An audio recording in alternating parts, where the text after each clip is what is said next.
Sir ఇక్కడ కాంగ్రెస్ వాళ్ళు BJP, BRS ఒకటే అని చెప్పడానికైతే స్ట్రాంగ్‌గా ప్రయత్నిస్తున్నారు. అంటే ప్రజల్ని నమ్మించడానికైతే ట్రై చేస్తున్నారు. అటు బీజేపీ వాళ్ళు ఏమంటున్నారంటే అసలు బీఆర్ఎస్‌తో పొత్తు అనేది ఉండదు. అవకాశమే లేదు. ఇక్కడ బీఆర్ఎస్ అవసరమే లేదని కూడా వాళ్ళు చెప్పడం చూస్తున్నాం. అంటే ఏ విధంగా చూడొచ్చంటారు సార్? అసలు ఈ బీజేపీ వాళ్ళని పొత్తొద్దని ఎవడు అడిగాడే పొత్తు మిమ్మల్ని? ఏ లక్ష్మణ్ అడిగాడు ఎవడన్నా? కిషన్ రెడ్డిని అడిగాడు ఎవడన్నా పొత్తుల గురించి? ఎవరైనా మాట్లాడారా మీతోటి బీజేపీ బీఆర్ఎస్ తరపున? ఊరినే లేని గాలిని పుట్టించి ఏదో అడిగినట్టు వీళ్ళు వద్దంటున్నట్టు ఎదవో సోది పుట్టించడం తప్పితే ఎందుకంటే వాళ్ళ ఉనికి లేదు. వాళ్ళ గురించి ప్రజలు పట్టించుకునే పరిస్థితులు లేరు. ఏదో మోడీ హవా ద్వారా ఏదన్నా కొట్టాలి తంతే గాలి బుట్టలు అన్నట్టు అవ్వాలని ప్రయత్నం తప్పితే ప్రజల్లో ఏమీ లేదు. ప్రజల్లో వాళ్ళకి అందుకని ఏదో వాళ్ళకేదో ఉన్నట్టు వాళ్ళనేదో మేము అడుగుతున్నట్టు వాళ్ళు వద్దంటున్నట్టు ఇది ఒక పెద్ద డ్రామా క్రియేట్ చేస్తారు. ఎవరు చెప్పమను, ఎవరు పలానా వాళ్ళు వచ్చి అడిగారు అందువల్ల మేము అంటున్నామని చెప్పానండి. ఆ మాటకు సమానం చెప్పానండి, చెప్పలేరు. అది ఎందుకంటే అబద్ధం. వీళ్ళు పుట్టించే రూమర్ అంటే వీళ్ళ ఉనికిని ఎస్టాబ్లిష్ చేసుకుంటాం. మాకేదో ఉంది, మాతోటి రావాలని వాళ్ళు అనుకుంటున్నారు. అయినా మేము మీకేమీ లేదు, ప్రజలకు మీకేమీ లేదు. మీ నాయకత్వం ఈ తెలంగాణలో బీజేపీ నాయకత్వానికి సున్నా, గుండు సున్నా. ఏమన్నా కలిసి వస్తే మోడీ గారి హవా మీద ఏమన్నా మీకు వస్తే రావాలి తప్పితే మిమ్మల్ని చూసి ఒక్కడ ఓటేయడు. మిమ్మల్ని చూసి ఓటేసే మొహం అయిపోయింది. మీదన్నా పోయినసారే మీరు చేసిన నిర్వాకాలు ప్రజలు చూశారు. మీకు 4 ఎంపీలు ఇస్తే మీరు ఏం పీకలేదు. తెలంగాణకు 4 ఎంపీలు మీకు ఇస్తే మీరు ఈ 5 ఏళ్లలో ఏం పీకింది లేదు. రాష్ట్రానికి ఒక్క మంచి చేసింది లేదు. రాష్ట్రానికి ఒక ప్రాజెక్ట్ తెచ్చింది, దానికోసం మాట్లాడింది లేదు, నిలబడి పోరాడింది లేదు. పోరాటం తర్వాత అసలు కనీసం వెళ్ళి ఢిల్లీలో కానీ దానికి సంబంధించిన మంత్రులతో ఒక మాట మాట్లాడటానికి కూడా లేదు. వాటర్ది ఇప్పుడు 5 ఏళ్ళుగా సెంట్రల్ గవర్నమెంట్ దాన్ని తాజా చేస్తూ ఉంటే కోర్టులో సుప్రీంకోర్టులో వేసాం మేము. ఆ తర్వాత మళ్ళీ సుప్రీంకోర్టు కేసు వాపసు తీసుకుంటే అప్పుడు దాన్ని చేస్తామన్నారు. అది చేయలేదు. ఒక్కనాడు మాట్లాడారు వీళ్ళు, ఒక్కనాడు. అదేంటండి జలాలు కృష్ణా జలాలు వాటర్ తేల్చండి, మా వాటా తేల్చండి, స్టేట్ గవర్నమెంట్ అడుగుతుంది, మీరు ఇలా పోస్ట్పోన్ చేస్తే ఎట్లా అని అడిగారా? ఒక్కనాడు నోరు తెరిచారా? లేదు. ఒక్క ప్రాజెక్ట్ అదే ఊనే పదవిలో కూర్చుని ఎంజాయ్ చేయడం తప్పితే వీళ్ళు ఎందుకు పనికిరారు అనేది ప్రజలకు బాగా తెలుసు. ఇప్పుడున్న తెలంగాణ రాష్ట్ర నాయకత్వం ఎందుకు పనికిరాని నాయకత్వం. వీళ్ళ వల్ల ఏమీ కాదు. వీళ్ళు ఏదో ఎవరి పేరు చెప్పుకొని కాయలు అమ్ముకున్నట్టు మోడీ పేరు చెప్పుకున్న ఏదైనా ఒక సీటు సంపాదించుకుని ఒక మంత్రి పదవులు ఏలాటం తప్పితే వీళ్ళ వల్ల రాష్ట్రానికి ఏమీ లేదు. వీళ్ళకి అంత జ్ఞానము లేదు, అంత విజ్ఞానం లేదు. తెలంగాణ సమస్యల గురించి పెద్ద అవగాహన లేదు. వీళ్ళకి బాగా గుజరాత్ గురించి అవగాహన ఉంది, వీళ్ళకి బాగా యూపీని గురించి అవగాహన ఉంది. తెలంగాణ గురించి అవగాహన లేదు. ఆంధ్రాని గురించి ఈ తెలుగు రాష్ట్రాల్లో వీళ్ళకి అవి లేవు. అందుకనే వాళ్ళ ప్రజలు బాగా గట్టిగా ఆలోచిస్తున్నారు. మన తెలంగాణ వాయిస్ వినపడాలి. ఇప్పుడే ఈ 3 నెలల్లోనూ చూస్తున్నాం, ప్రధానికి ఢిల్లీకి పరిగెడుతున్నారు. అరే మనం శంషేర్గా మనం ఒక ఇండివిజువల్గా వ్యక్తిత్వంతో బతికామే ఇన్నేళ్ళు 10 ఏళ్ళు తెలంగాణ వచ్చిన కాడి నుంచి. వాళ్ళు ఏంటి ప్రధానికి ఢిల్లీ అని పరిగెడుతున్నారు. ఈ లాభాలు తెలంగాణ వాయిస్ గొంతు గళం వినపడాలి, ఘనంగా, గౌరవంగా, సగర్వంగా వినపడాలి అంటే బీఆర్ఎస్ఏ కావాలి. కాంగ్రెస్ను గెలిపిస్తే అది ఢిల్లీకి దాసోహం తప్పితే మరొకటి ఢిల్లీ వాయిస్ తప్పితే ఇక్కడ రాదు. బీజేపీని గెలిపిస్తే యూపీ వాయిస్, గుజరాత్ వాయిస్, గోపీని చూడండి, గుజరాత్ చూడండి, యూపీని చూడండి, గుజరాత్ చూడండి, మోడీని చూడండి, అమిత్ షా చూడండి, వాగుడు తప్పితే ఈ తెలంగాణ యాస, భాష, గోస, తెలంగాణ సంప్రదాయం, తెలంగాణ సమస్యలు వీళ్ళ గురించి వాడు మాట్లాడరు. కనుక తెలంగాణ వాయిస్, తెలంగాణ గళం ఘనంగా, గట్టిగా, గౌరవంగా, సగౌరవంగా వినపడాలి అంటే ఓన్లీ బీఆర్ఎస్ఏ. అది తెలుసుకుంటున్నారు. బీఆర్ఎస్ని ప్రజల్లో బాగా బీఆర్ఎస్ని గెలుచుకుంటారు. లేకపోతే ఢిల్లీలో గలీలో మన వాయిస్ వినకపోతే మనం తొక్కేస్తారు వీళ్ళు. గతంలో కాంగ్రెస్ తెలంగాణకి ఎప్పుడూ వ్యతిరేకమే. రాజశేఖర రెడ్డి గారు ఉన్నప్పుడు నేను బతికొడగా రానేమన్నాడు. కిరణ్ కుమార్ రెడ్డి అసెంబ్లీలోనే ఇవ్వను పీకోండి, ఏం పీకోండి అంత పచ్చిగా మాట్లాడాడు.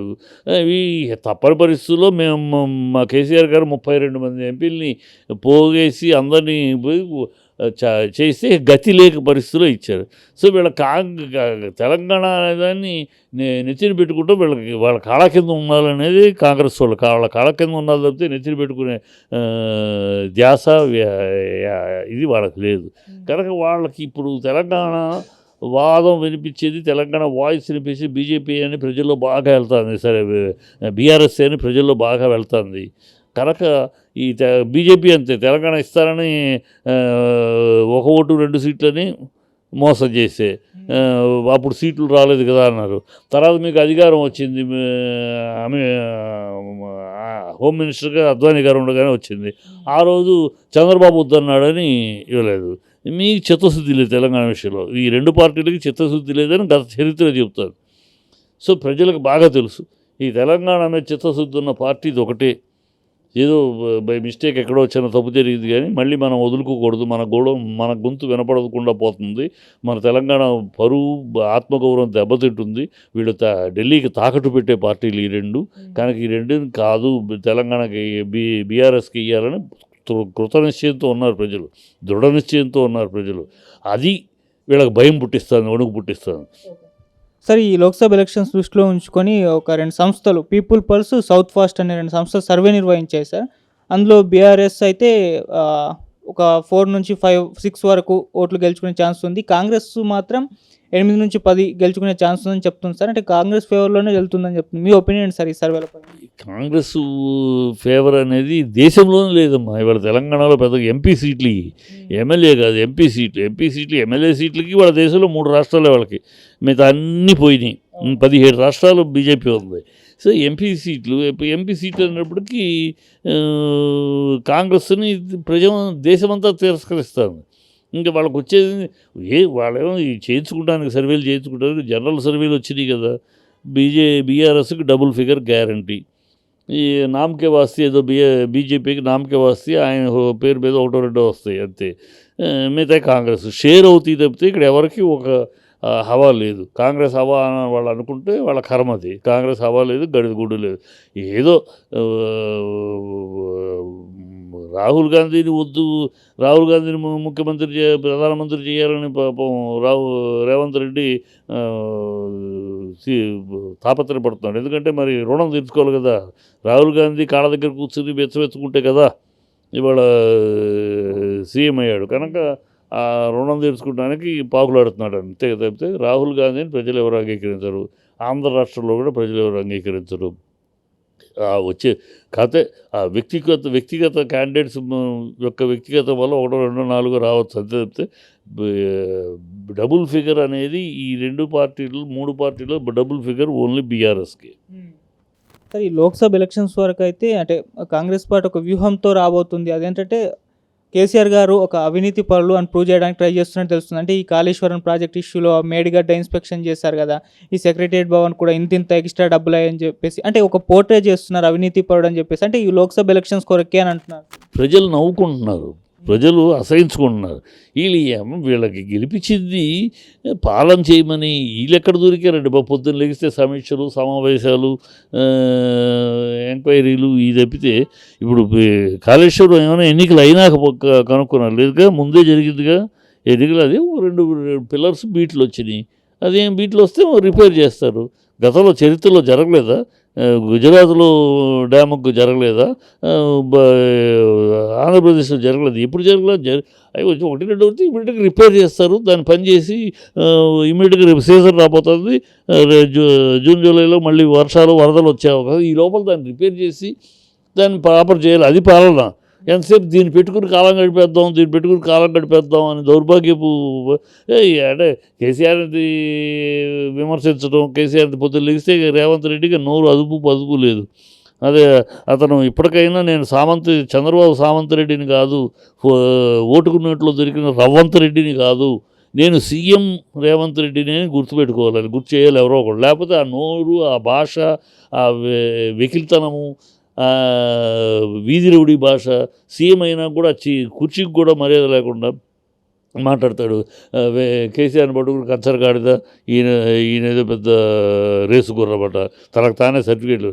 కంచరగాడి తింటే 10 ఏళ్ళు సీఎం, రాష్ట్రం కోసం పోరాడినవాడు, నువ్వు ఎక్కడున్నావు ఆ తెలంగాణ కోసం పోరాడినప్పుడు? నువ్వు ఎక్కడున్నావు? రెండు కాళ్ళ ఇదని చెప్పి చంద్రబాబు వాగుతూ ఉంటే ఆయన సంకలో కూర్చున్నావు. నీకేం తెలుసు తెలంగాణ పోరాటాన్ని? 10 ఏళ్ళు పోరాడి చావు మృత్యు నోట్లో తలపెట్టి వచ్చిన మనిషి ఆయన పట్టుకుని కంచరగాడిదంట. బుద్ధి జ్ఞానం ఉందా నీకు? ఆయన కాశీ వెళ్ళి భిక్ష వెతుకోవాలా? నువ్వు భిక్ష వెతుకోవాలి. నువ్వు భిక్ష వెతుకుంటేనే వాడు సీఎం.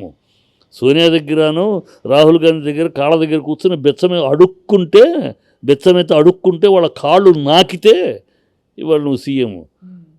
కేసీఆర్ని పట్టుకుని భిక్ష వెతుకోవాలట. సిగ్గు సెర ఉండడం, మాట్లాడేటప్పుడు మాటకు ఒక విచక్షణ జ్ఞానం వద్దు. ఆయన పట్టుకుని ఆ మాటలు మాట్లాడతాడు. ఎక్కడ మాట్లాడాయా? అసెంబ్లీలో అదే వాగుడు, ఆమె విదేశాలకు వెళ్ళి తెలుగు వాళ్ళతో మాట్లాడినా అదే వాగుడు, ప్రెస్ మీట్లోనే అదే వాగుడు. ఇదే వాగుడా? నేను ఎందుకే గెలిపించింది? నేను ప్రజలు ఎందుకు గెలిపించలా? నువ్వు వాగుతావు, సొల్లు ఈ కోతలకు వస్తావని గెలిపించలా. ఎక్కడో ఒక ఈక్వేషన్ దెబ్బతింటే టప్పని వచ్చేది, అంతే గాలి బుట్లో పడ్డట్టు. అంతేగాని నువ్వేదో నేను కావాలి రేవంత్, ఆహా ఓహో రేవంత్ రెడ్డి అని ఎవరు గెలిపించలా. అంతే గాలి బుట్లో వచ్చా. ఒక చిన్న లెక్క దెబ్బతిందో ఆ లెక్కలో 12 సీట్లు తేడా వచ్చింది, వచ్చేసావు అంతే. అది పట్టుకుని 64 సీట్లు గెలిచావు, 54 సీట్లో కాంగ్రెస్ ఓడింది.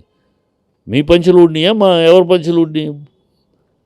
పంచులు ఊడదీసాం, ప్యాంటు ఊడదీస్తాడట. ఏంటి ప్యాంటు ఊడదీసి చూసేది నువ్వు? అంతగా ప్యాంటు ఊడదీసి చూడాలంటే రా, అపాయింట్మెంట్ ఫిక్స్ చేస్తావు, వచ్చి ప్యాంటు ఊడదీసి చూసేసి దండం పెట్టుకుని దర్శనం చేసుకుని వెళ్ళు. అంత ఇష్టం అయితే, అంతగా కావాలనుకుంటే.